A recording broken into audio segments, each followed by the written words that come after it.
Welcome everyone to another episode of theBriceSide. We are here today in Gulval, in by the church, to find the pirate grave belonging to John Eyebrows Thomas.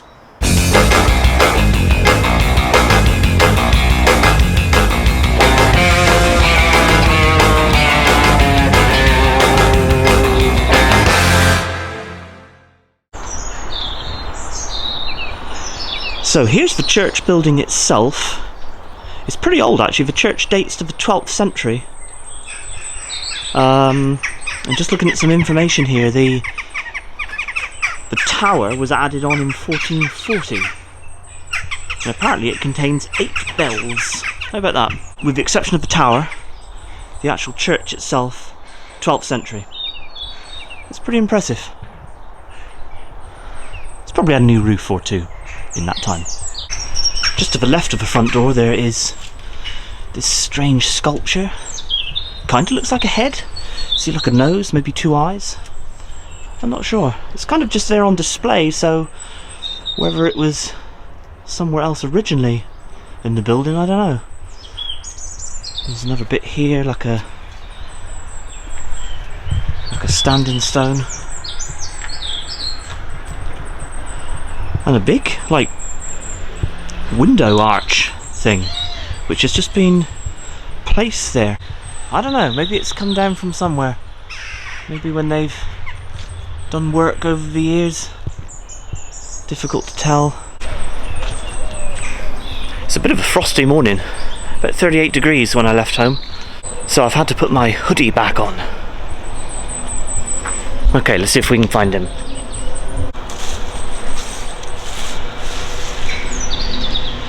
There's a Thomas, but I don't think that's the right Thomas.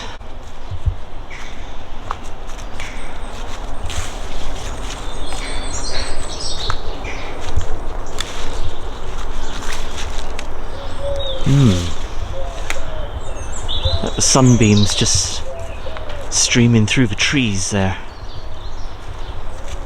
Nice blue sky, but it's deceptive because it's real cold. Now, being one of the older graves, I would say it was closer to the church. Seems to make sense.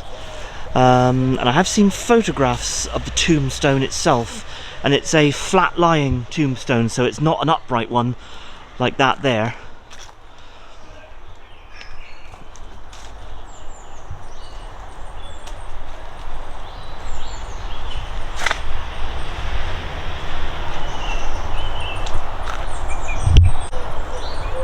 Another view of the church itself. So these top sections,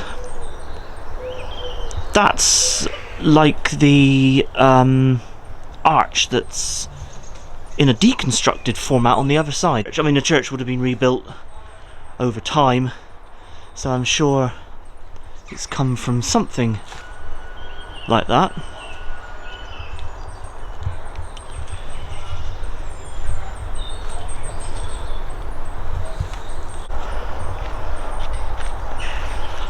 There's something I quite like about graveyards. They're, in a non-weird way, I don't know, they're obviously peaceful, restful, but they represent history in a way. They all these people who were buried here, they were people once, living and running around.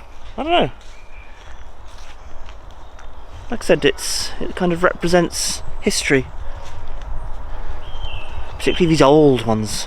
I mean, some of these are hundreds of years old.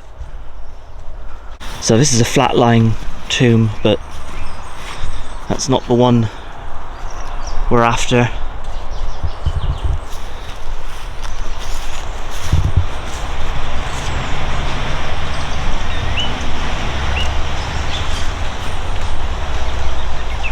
Again, another flat-lying tomb, but not the one where our pirate is at. It's quite overgrown in places actually. And I know a lot of the people who are buried here probably wouldn't have living relatives anymore, I don't know. But you kind of think that there would be a little bit of upkeep.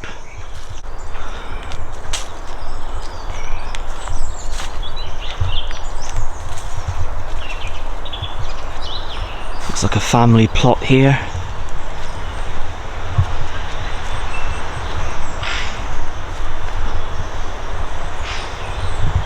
Anyway, I digress a little bit. Let's get a bit closer to the church, where it is more likely to be, I think.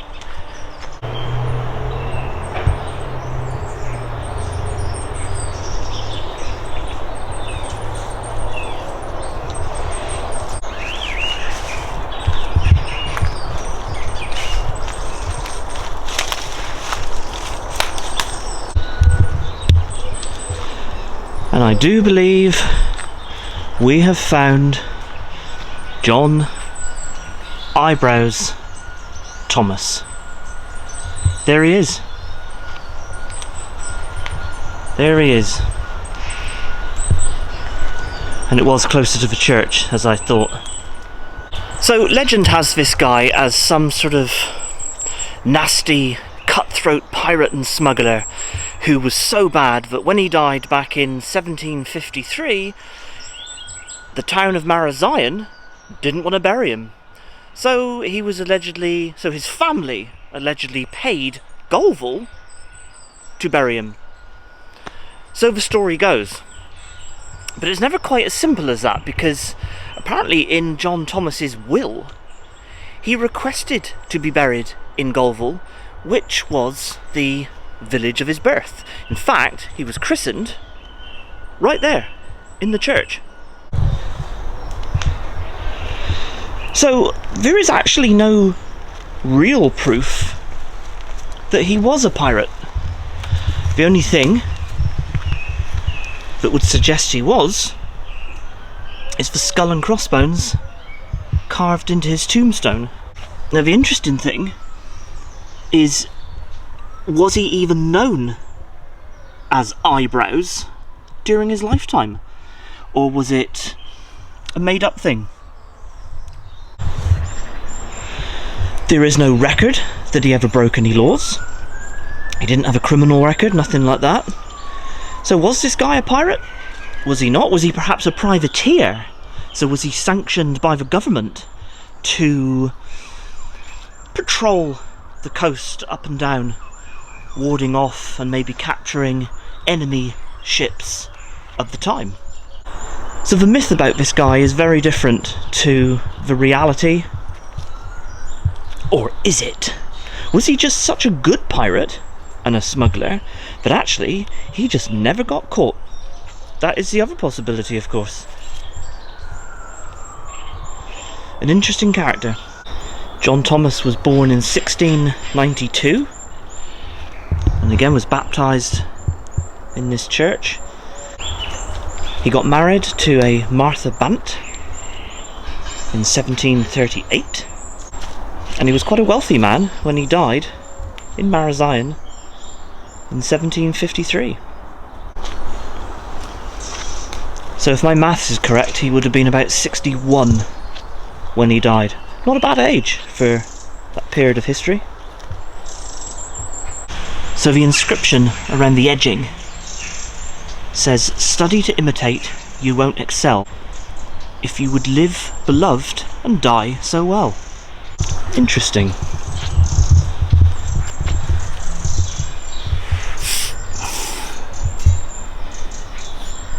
John Thomas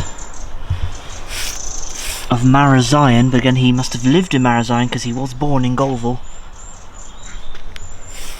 who left this life for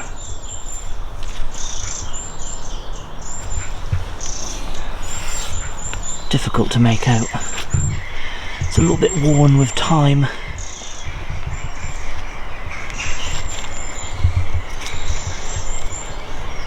But it does say 1753.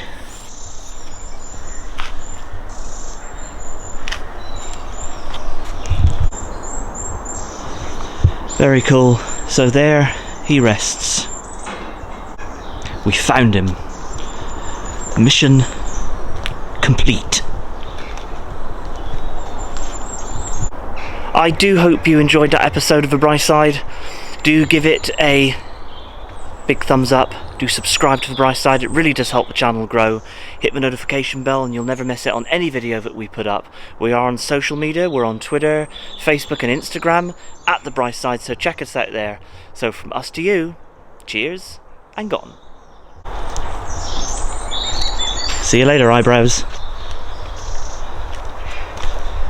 actually there's this little paved path here which leads down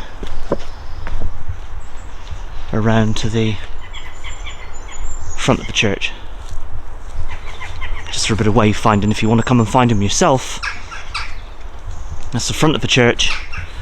So I made the mistake, I went left, but he's actually just to the right.